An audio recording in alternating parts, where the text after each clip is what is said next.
إن الذين كفروا بآياتنا سوف نصليهم نارا كلما نضجت جلودهم بدلناهم جلودا غيرها ليذوقوا العذاب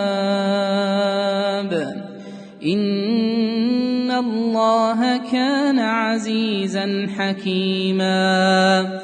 والذين آمنوا وعملوا الصالحات سندخلهم جنات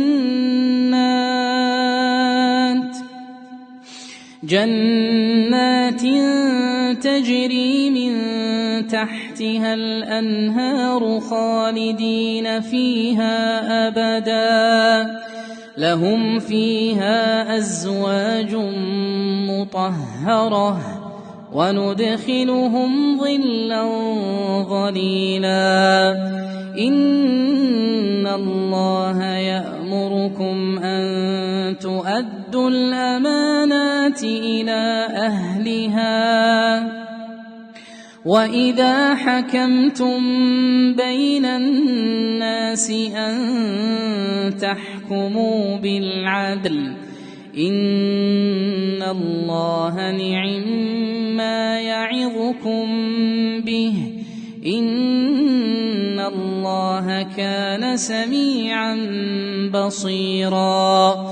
يا أيها الذين آمنوا أطيعوا الله وأطيعوا الرسول وأولي الأمر منكم فإن تنازعتم في شيء فردوه إلى الله والرسول إن كنتم تؤمنون بالله واليوم الآخر ذلك خير وأحسن تأويلا